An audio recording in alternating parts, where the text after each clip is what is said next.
everybody. Welcome to A Radical Guide. We have our first long distance interview that we've done for the Radical Guide, and we have Cris from the Philippines, and he's going to be here talking with us about what's happening in the Philippines, talk about the info shop that he works on and what is happening in the Philippines with everyone. So welcome. Hello, Cris. Hey, Hey. hello to all our listener. I'm Cris from Etniko Bandido Infoshop, located in east of Manila, Philippines. Manila is the capital of the Philippines with 30 million population. It's very crowded, and we live in urban. So we work in the info shop. This is our home. At the same time, a social political space. We conduct different workshops here, and we also host film screening. We invite people to have a meeting here or make a discussion, theory discussion. So most of the time, we do activities to introduce different activities to communities around, especially for kids. They're the one who are willing to engage because it's a info shop thing here in the Philippines is very new. Uh, they are not really used to with this kind of space or autonomous space. So yeah, that's the background of the info shops here. Excellent. So you say you do workshops and you bring Uh, kids in to do the workshops. uh, Um, can you talk about why is it important for you to do this with kids and kind of talk about the autonomous spaces with the children? uh, the main reason for this is the people don't have this kind of activities anymore. The people used to consume, used to uh, pay for things that they want to have. So we are trying to do things here for free so they can see that there are still things that we call it culture of sharing. So everything that we do here is an act uh, to promote culture of sharing and to create a community, a different kind of community that are not based on capitalist or consumerist capitalist lifestyle. So this is one of the main reason why we are trying to make an alternative kind of engagement with marginalized communities. Great. So, and in terms of the workshops, so the workshops are teaching skills or just kind of building community. Can you talk about what type of workshops you offer? Different kind. Before we in older or teenager, we do public speaking or what do you call that. Also solar power workshop. We share basic information about solar power on much older people. On the kids, we invite people who can teach art for the kids, uh, writing workshop, making zine. So this is some the kind of workshop that we share here. Yeah. Nice. So you talk about teaching the kids how to make a zine and stuff, but I know that the info Yeah. shop also does other book publishing and stuff. What other kind Yes. of materials have you published? Yeah, yeah. InfoShop also are into publishing and distribution of different kind of literature, mostly anarchist literature. We one of the zine that we publish is a translated version of Alexander Berkman Anarchist Communism. But some chapters of the book we translate it into Tagalog, so people can easily understand what is the what do you call that, the content of the book. So we translate it in Tagalog and publish it through zine format. Another is we publish two zine related to war on drugs. The title is Manlaban, or in English, Resist, to resist. So two zine. for propaganda against this war on drugs that is happening in the Philippines, instigated by the state. Another zine that we publish is Mindset Breaker zine. It's a collaborative zine. The content is about environmental analysis and also an interview with working groups in Triumph workers who make a strike here in the Philippines and try to ask for a compensation. And another book, we publish a book. We call it Anarcha Feminist in the Philippines. So this is some of the, and also Gasera Journal. We publish it also. It's about anarchist history in the Philippines. So this is some of the local literature that we publish in the info shop.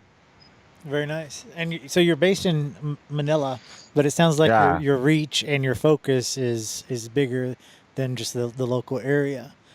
yeah. Yeah. We are trying. Yeah. So on your listing on the Radical Guide, where people can learn more about, you shared 3 videos, and one of those videos is mutual aid in the Philippines.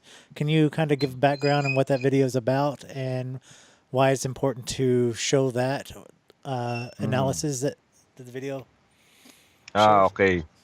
So mutual aid in the Philippines happened when Typhoon Yolanda or Typhoon Haiyan hit the Visayas region in 2013. This is the very strong typhoon happened in the Philippines, in the history of the Philippines. So when we heard the news about this tragedy, we are, me and my friends are thinking what kind of help we can give because there already had a lot of support from other people like foods, water, and basic necessities, clothes, shelter. So we think that maybe we can share other thing also that we are promoting. Uh, that's why we come up with we can share electricity, free electricity. So we bring our solar power equipment to the area. Well, but the area is 30 hours ride from Manila. So it's spontaneous. When we had this idea, we asked our friend from international if they can help us to initiate these activities in the region because we have the equipment, but we need to add more equipment to uh, share electricity in one area in the typhoon affected communities. So we went there. First is 4 of us. We also bring uh, relief goods like grocery, rice, but we are focused on the electricity and communication device because most of the people there they don't know what they don't have a communication because they don't have electricity, and also the satellite are also down, but they have some signals, but they want to charge their phone, but there's no electricity. There is some people who give electricity for charging, but they need to pay. They use a generator, but they need to buy diesel for the generator to run. So we decided to bring our solar power because it's free. So yeah, that's the first thing that we do. We ask people where we can camp on the area and ask some families there if they can stay there for more than 3 weeks. So to set up our equipment. So for us, it's very new. It's our first initiative that we made an response in this kind of natural catastrophe. But we made a lot of learnings from it. And when we came there, they think that we are from church or NGO or government. We told them directly that we are not from this institution. We are just people like them.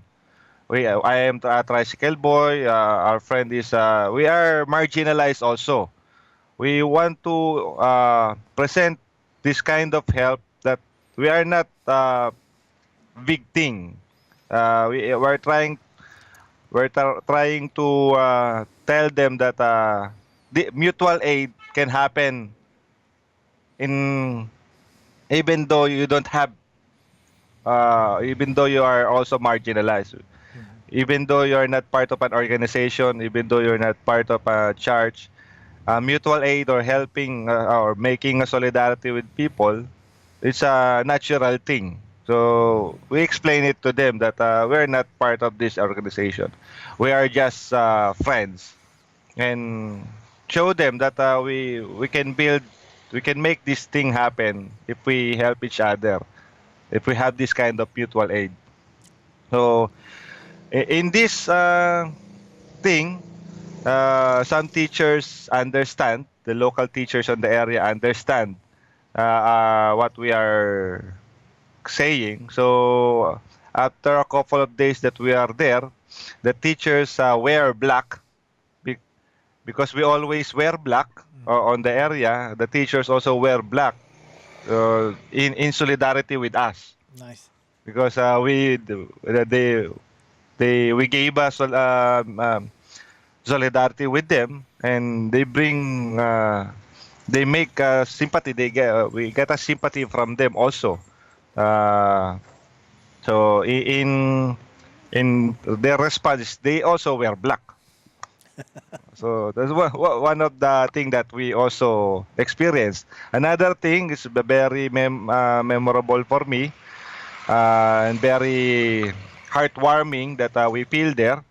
There's a family there that they don't have food because the relief not really every day. So they have difficulties trying to get food.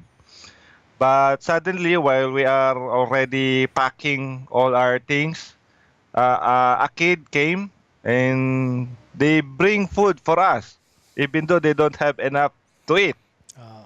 So this is a natural thing of people that they share. They even though they know that they don't have enough food for the next days, Hmm. but they share. So this kind of experience is important to us.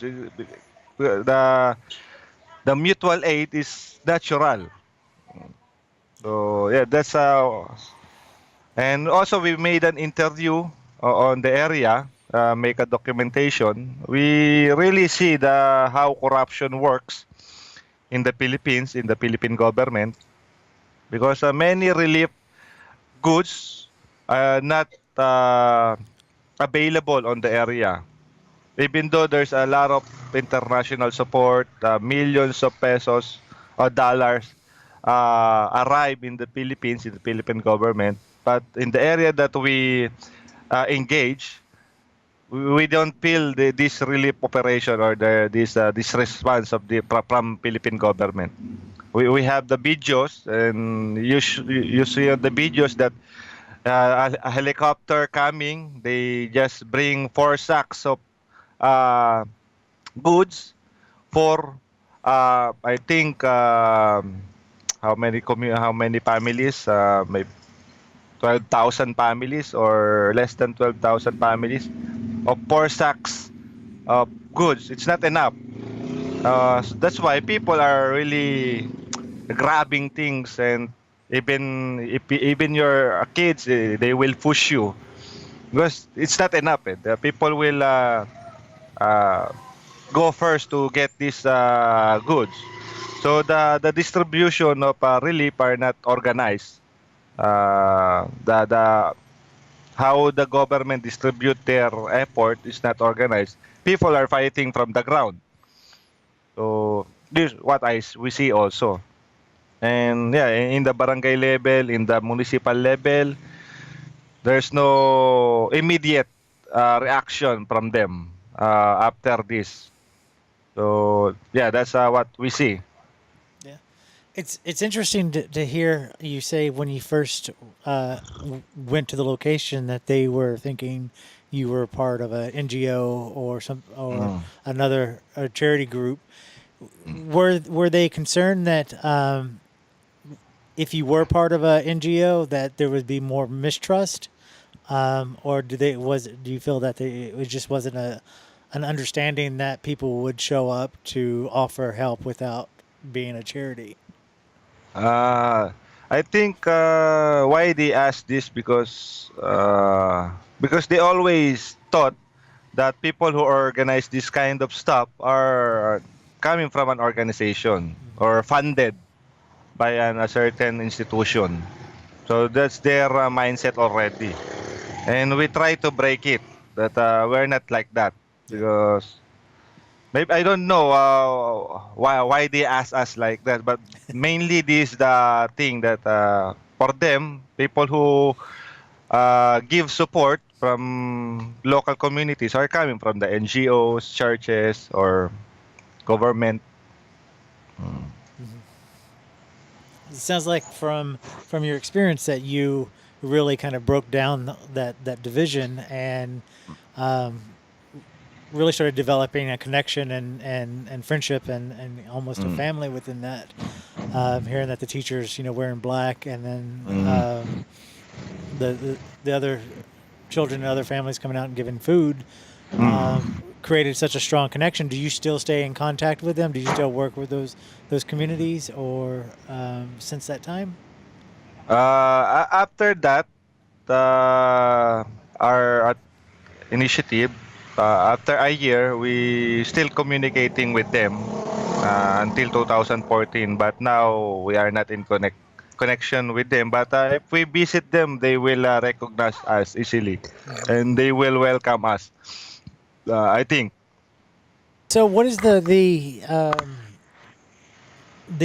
I guess the response to, because when I watch your videos from the video that you posted on the site, on the streets where you're actually making bubble makers for the children and Uh, giving away clothing and books or whatever people need, how does the general public relate to kind of that that way of mm, relating to each other, and maybe how do they relate to the idea of anarchy and mutual mm. aid? Is that, do you find that to be a barrier, or people are open to that connection? Uh, yeah, the general public will see us a weird people. That's the it's we understand that, but some of them understand why we are doing these things. We on that video on that event, there's another experience that you will see that the people are also concerned with each other. There's a mother and his child buying a pizza near on the free market that we are doing.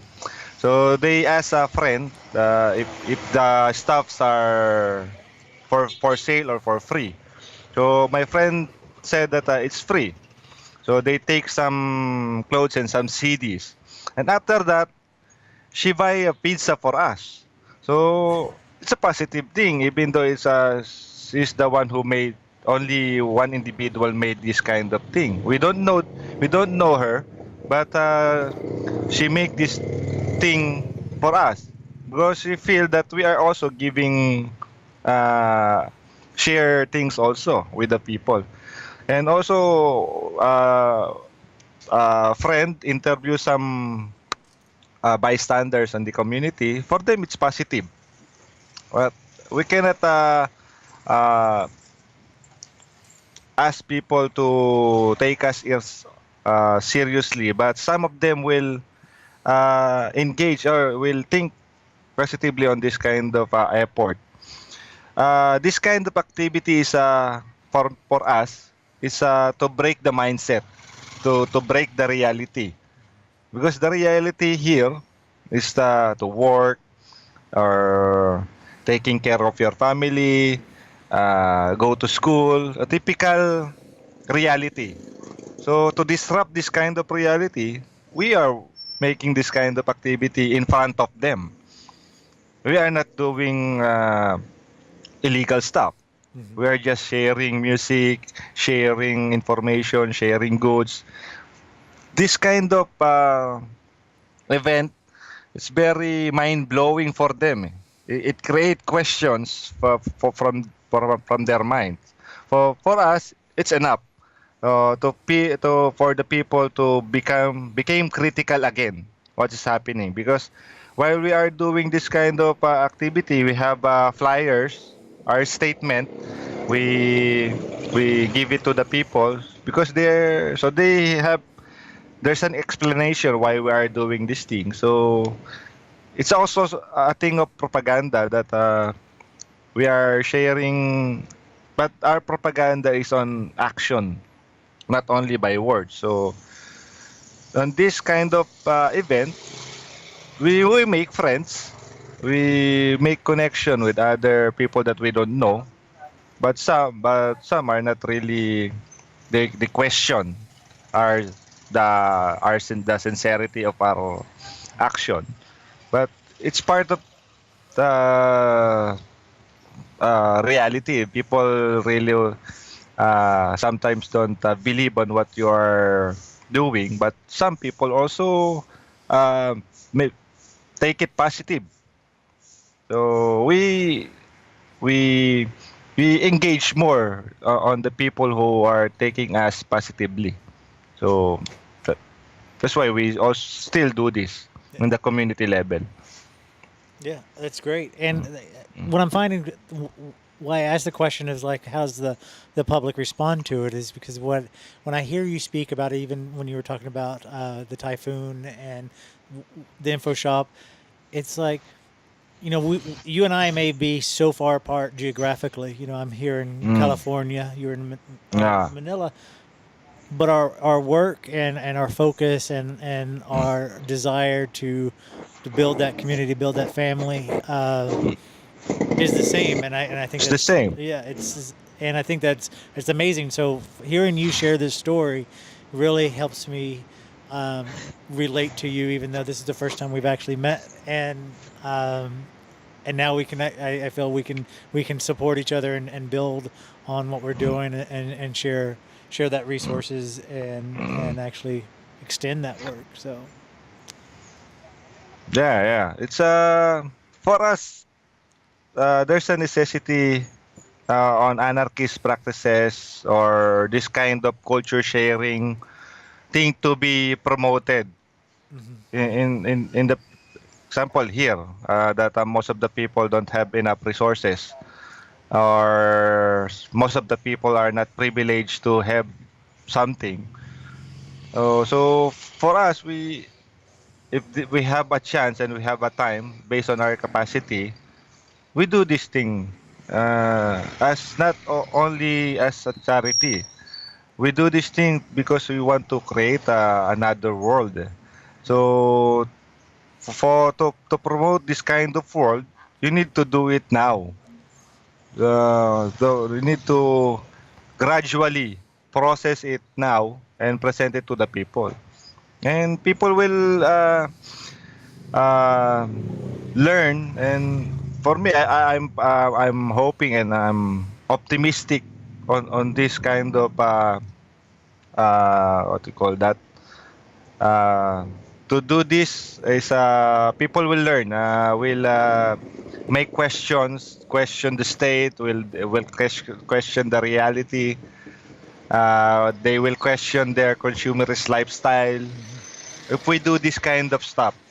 And we do this in the communities because it's more practical for us. We cannot always do that to go to another place like we do in Leyte, that 30 hours drive. It's not practical for us. yeah, So, and we don't have enough resources to always do that. So we in the info shop, if you have the info shop, if you have the space, or not only info shop, if the people are willing to give their space for free to do this kind of stuff on their community, it's okay. If there's a packet of initiative like this in different community, it will become a reality. Hmm. So this kind of mutual aid thing and solidarity will works. People need to do it. I think. I absolutely agree, and I think Mm. recently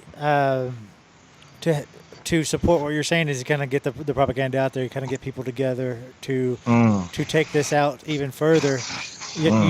You just hosted a conference, autonomous conference. Can you speak about that and what that was about? The Autonomous and InfoShop conference Hmm. that I think happened also in 2013 or 2014. It's an idea of because before in 2000, the early 2000, 2003, 2007, there are only one or two autonomous spaces in the Philippines, one in Manila and one in Davao. But in 2010, it started to grow. And in 2014, we are, I think, 11 or 13 autonomous spaces. So we decided to meet each other. But we already knew these people, this part of the network since before. Because there's a network called Local Autonomous Network that was created in early 2000 and it continued by the people and new people, and yeah, and they have their own autonomous spaces already. So we decided maybe we can meet for 3 days in a conference, share experience, how they run the space, what kind of activities they have, what struggles they experience, because most of the spaces are in the community, in the marginalized communities, eh. Not in the gated communities or subdivision or elite location. Eh. Most of the autonomous spaces are in marginalized communities, in the in the public. So we talk this in 3 days, and we try to continue it, uh, and there's a lot of plans happen on that event. There's a facilitator that we invite for us to po- in somehow formally organize the event. We invite a facilitator who make an appreciative inquiry workshop for the whole conference. And yeah, we did this. Most of the discussion that we have is how we will sustain it, how the network will continue engage in the network, what other things that we can still do aside from running an info shop. So these are some of the questions that we engage and we talk. It's supposed to be there's a written document for this, but I don't know what happened. People are tired to write something. That's why a friend make a video on it. So this conference will never happen without the solidarity of the international anarchist community, because we are from different parts of the Philippines. Eh. So for us to get together, there's a lot of logistics to consider. And for us, based on our capacity, we don't have enough uh, fundings for this. So we decided to ask our friends from international anarchist communities and write them our objective, our purpose, and the concept of the conference. They help us, so it happened. Nice. Are you planning on to do more of these conferences moving forward? We are hoping to if it's there's an urgency to really get this get have this kind of conference again.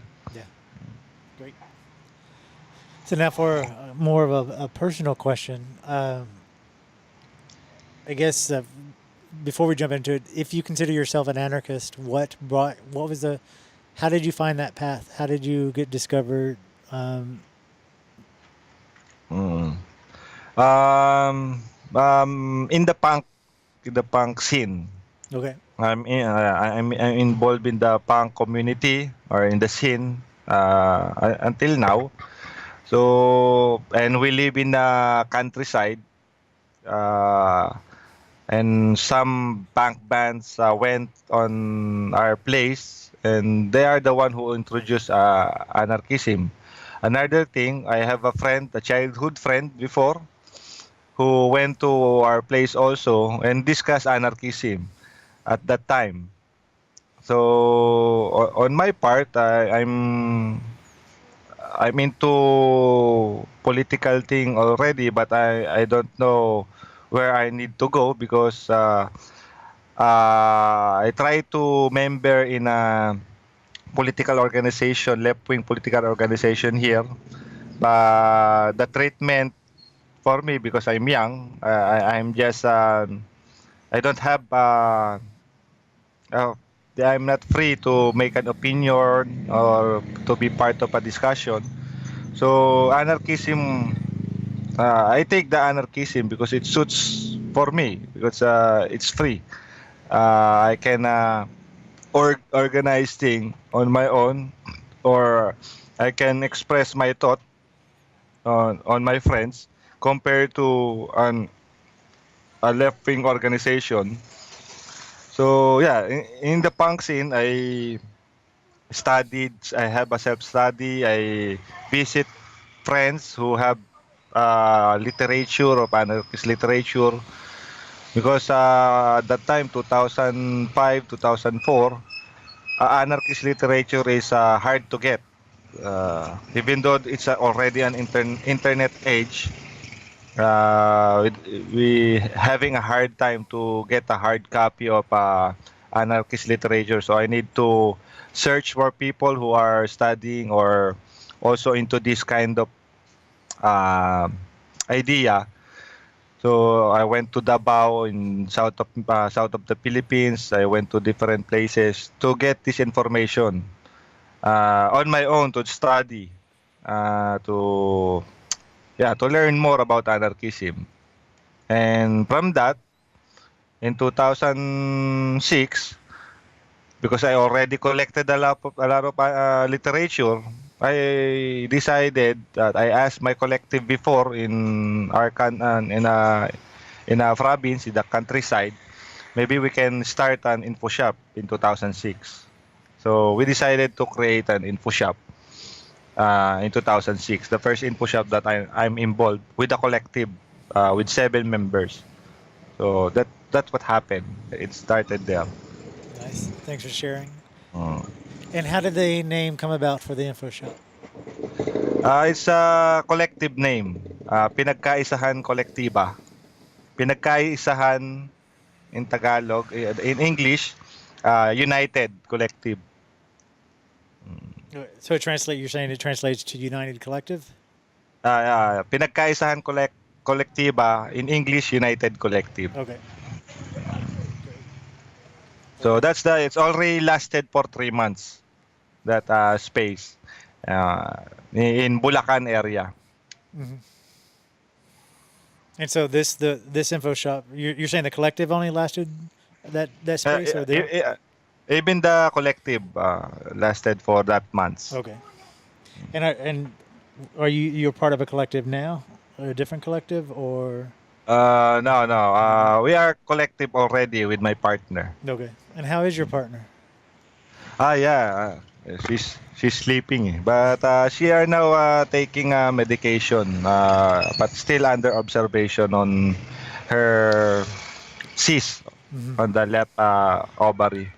So maybe in 6 to 8 months, she will undergo different examination or laboratory.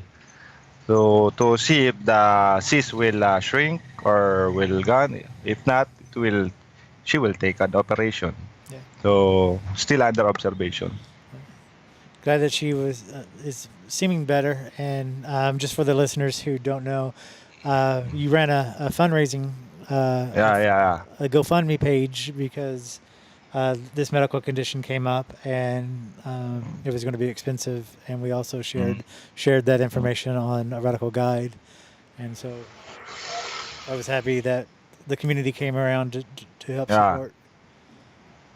Yeah, we feel we are overwhelmed with the support and the solidarity that we got from international community, our friends from different places. We are very thankful that we are in this kind of network.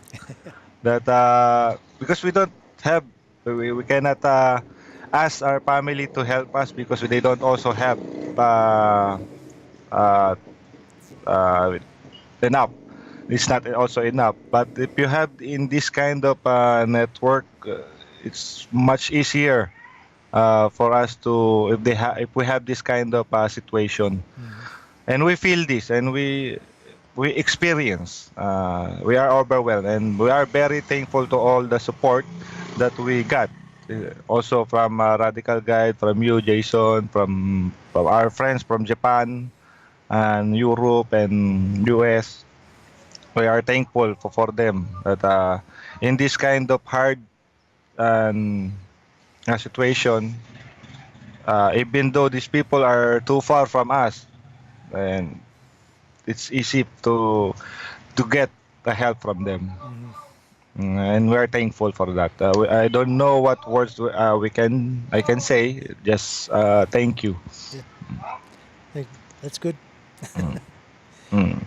Anything else that you want to add that you're working on? What's moving forward? Or is there Mm. an issue or project that you're focusing on now that you're trying to put out there? Mm. Yeah, we last time we discussed a new project with some friends. We want to create uh, a radio program or but we will use Facebook Mhm. live feed what do you call that? We will present the program on live feed on Facebook. We will create a page, and the concept of the program that the project that we will do, we will discuss some issues, local issues here, like today or maybe tomorrow night, the first pilot episode of our program. We will talk about labor issue because it's May 1. But the idea is we are drinking. It's not a formal program. We are drinking while we are discussing this topic, and with uh, live on Facebook. So that's the project we are trying to create. It's an informative project, but with a twist. We are trying to show how the drinking session in the Philippines or other parts of the world happen. They discuss matters, they discuss things while they're drinking. What we will do is just to record it and show it on our page. So yeah, we will talk about a labor issue, the pairs episode, and also we're still on the campaign against war on drugs. We're trying to create a documentary film. We already have a draft start. Uh, we already started the film, but because of logistics things, we stop, and also the resource person that we want to invite or to interview to be part of the film is still busy. So I'm busy on that to on this documentary against war on drugs also. The documentary film is we will try to present different perspective coming from different personalities, like drug user, people who sell drugs, people who victim of or families who uh, their family member got killed because of this war on drugs. We will invite resource speaker who are psychologists or psychiatrists who different perspective on war on drugs. We will also invite uh, state people who run rehabilitation, and also we will invite a human rights organization. So we will try to collect it all in one film. Hopefully, we can make it. So that's one project that's still ongoing. Also, I want to share the anti-development campaign. The name of the campaign is "No to Development Aggression," that is happening in the central Luzon. It's north of the Philippines in and central Luzon, because at this moment there's a lot of government project in the area.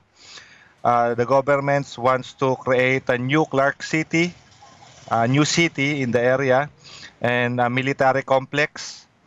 Another project is they want to make a dam. They call the Balog Balog Mega Dam project. So these three projects are proposed project by the government in the area of Central Luzon.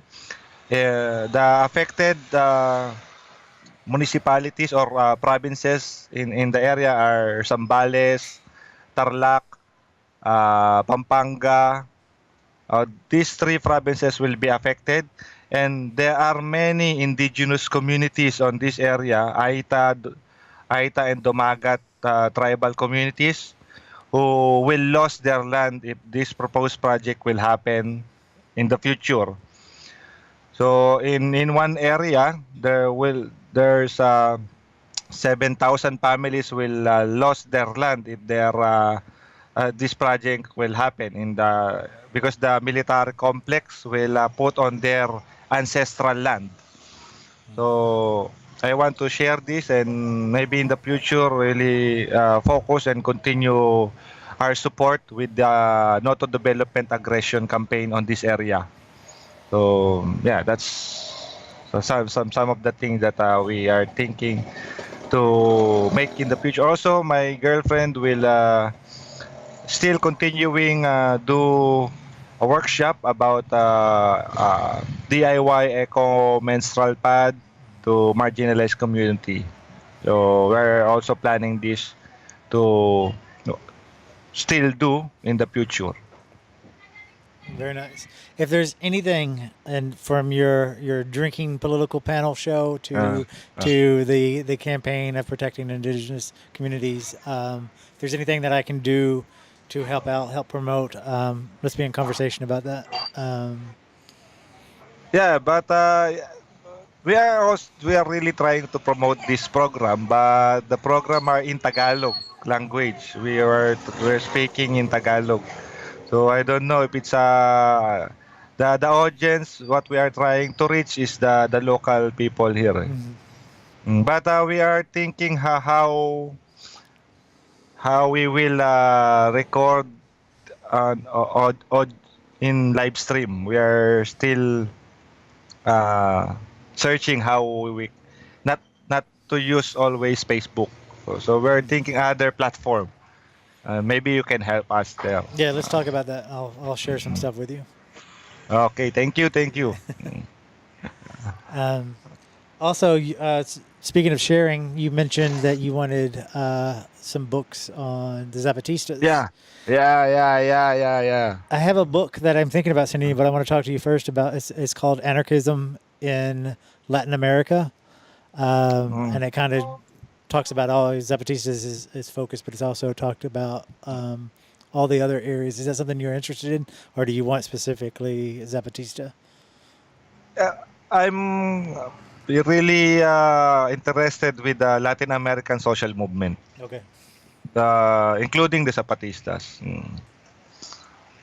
That's a general what's happening in any literature that we can learn from Latin American social movement.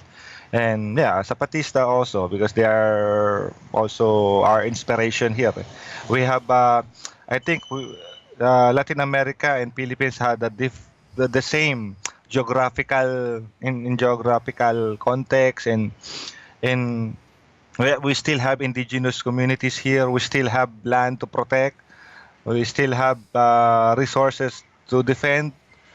But yeah, mainly uh, the political ideas that are promoted here are not the same with the social movement in Latin America. Mm. Based on what we read, social movement in Latin America like Zapatista or other, like in Argentina, they are near to anarchism already for what I think. But here the social movement here are still authoritarian Marxists, Maoists, Leninists.